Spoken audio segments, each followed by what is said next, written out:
ایک دفعہ جبریل امین نبی پاک صلی اللہ علیہ وسلم کی خدمت میں حاضر ہوئے اور کہنے لگے کہ یا رسول اللہ، آپ کے ایک دوست کا تذکرہ آسمانوں پہ ہو رہا ہے، رب تعالیٰ اس کی تعریفیں کر رہے ہیں۔ تو نبی پاک صلی اللہ علیہ وسلم نے پوچھا وہ کون میرا صحابی ہے؟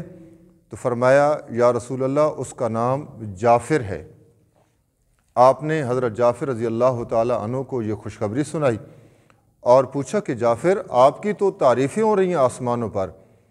کیا کرتے ہو؟ تو حضرت جعفر رضی اللہ تعالیٰ عنہ فرمانے لگے یا رسول اللہ، میں نے زندگی بھر کسی بت کو سجدہ نہیں کیا، میں نے کبھی جھوٹ نہیں بولا، میں نے کبھی شراب نہیں پی،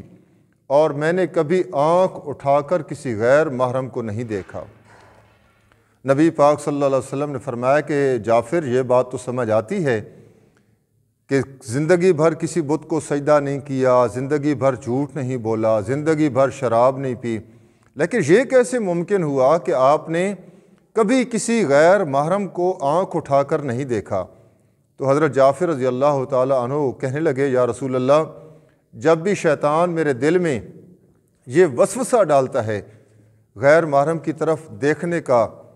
تو میں سوچتا ہوں کہ میرے گھر میں بھی مستورات ہیں، اگر میں کسی کی طرف آنکھ اٹھا کے دیکھوں گا تو میرے گھر کی عزتیں کیسے محفوظ رہ سکتی ہیں؟ نبی پاک صلی اللہ علیہ وسلم نے فرمایا کہ جعفر، مبارک ہو، آپ کی تعریفیں آسمانوں پر ہو رہی ہیں، رب تعالیٰ آپ کی تعریفیں کر رہی ہیں۔